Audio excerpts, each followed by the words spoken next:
In this lesson, we will discuss about the pre-initiation and initiation focus area. Here I have written some information for you which I will explain to you in easy words in the context of project management professionals PMP.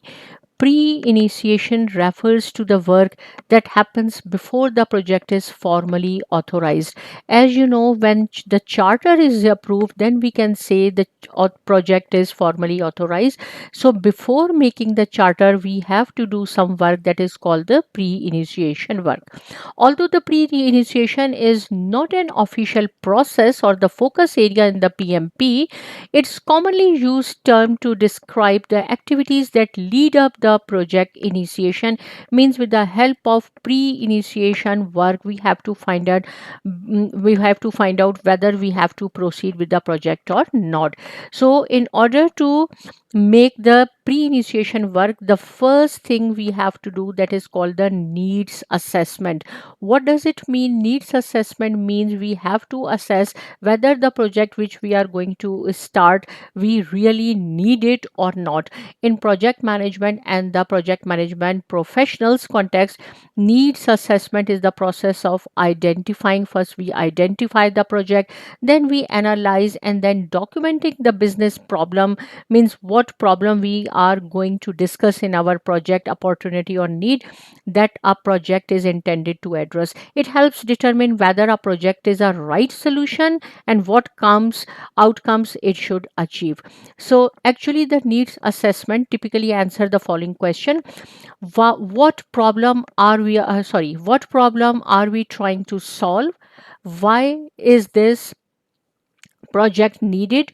Who is affected? What are the desired business outcomes of the project? What gaps exist between the current state and the desired state? What does it mean current state? Suppose we have a website and the customer asks you to improve the website, so we will find out the gap. Okay, what new requirements we are going to add?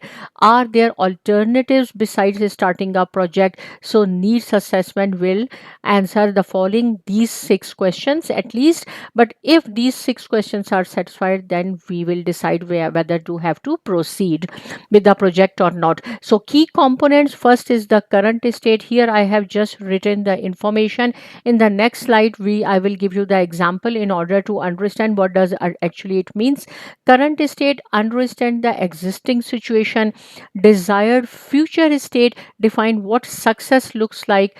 Gap analysis, identify the difference between the current and the desired state. Root cause analysis, determine the underlying cause of the problem rather than just in its symptoms. This is very important. I will explain to you in easy words in my next slide. Solution, then we will find out okay what kind of solutions we should have, and then on the basis of the solution we have to select the best one. So here I have made a very simple example. A company is experiencing frequent customer complaints about slow order processing. See, order processing is very slow, so we are receiving the customer complaint. We have to decide, we have to do the needs assessment. What we have to do first is the business need: improve customer satisfaction. We have to improve the customer satisfaction. Current state is order takes suppose 6 days to process.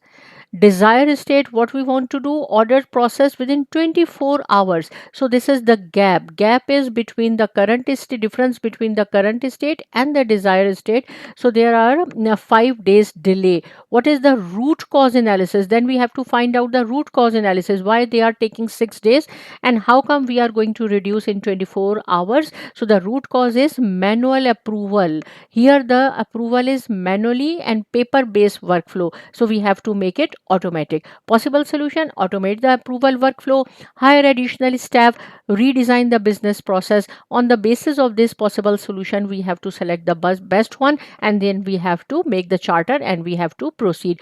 Recommended project: implement an automated order management system if it provides the best value. Right, so it's the simple example of the needs assessment. Again, here I have written some tips for the PMP exam. A needs assessment is performed before to justify why the project should exist. If the question comes, when we have to perform the needs assessment before to justify. Justify means when we are going to make the charter, before charter, what we have to do, I will explain to you in the next slide. It supports development of the business document. This, with the help of a business document, we justify and helps define the project charter. It ensures the project is aligned with the organizational strategy and so on. So you can just read it. I can explain to you here what does it mean. So needs assessment is done, then we have to make the business document. See, this is the ITTOs, means input, tools and techniques, and output. In order to make the charter or the assumption log, these are the inputs. So enterprise environmental factor and OPA we had discussed very well in my previous lesson. Today we are going to discuss what is the meaning of business document. So in the business, first we have to do the needs assessment, then we have to work on the business document. Business document is divided into two parts. One is called the business case, and second one is called the benefit management plan. So in business case, actually we justify means, but usually we do the cost benefit analysis here, we do the feasibility study here, right? And then we justify whether we are receiving funding dollars from the sponsor or not. So in business case we justify.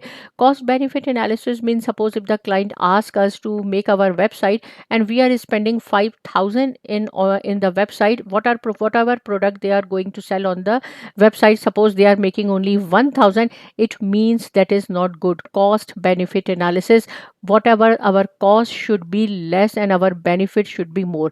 If suppose we are spending 5,000 in order to make the website, but their revenue is suppose 100k or 10,000, more than 5,000, it means this is the good project and we have to proceed. So in business case we have to justify, right?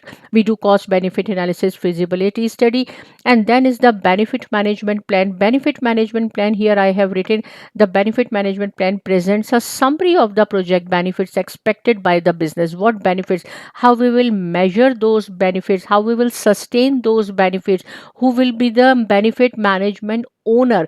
If the question comes that in which process or which document we have to write down the name of the benefit management owner, so here benefit management plan. Now you can read it, whatever I had explained to you I have written in a very simple language.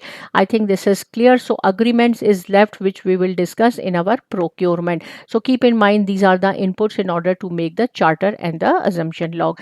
Exactly the same thing I have written here: identifying a business need or opportunity, recognizing a problem to solve of an opportunity to pursue, developing a business case, justifying the why the project should be undertaken, including expected benefits, costs, risks and alternatives. Everything we have to consider when we make the business case, and business case is the part of a business document.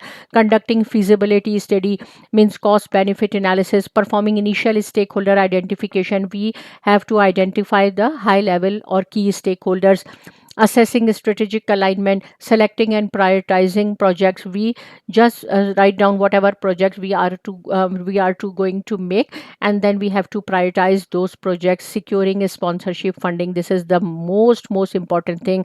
We have to receive funding from the sponsor in pre-initiation. How it differs from initiating: once the project is approved, now in pre-initiating, the initiation process group or focus area, I have made this screenshot for you. Initiating, now we are here initiating project. What we do here, we make the charter.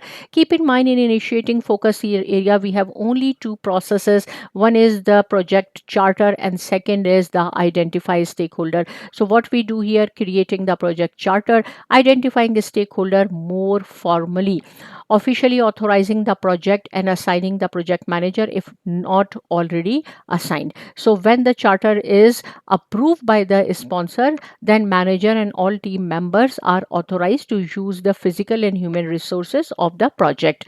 So pre-initiation, for the PMP exam point of view, you should know that documents such as business case and benefit management plan together, business case and benefit management plan together. This is known as the project document.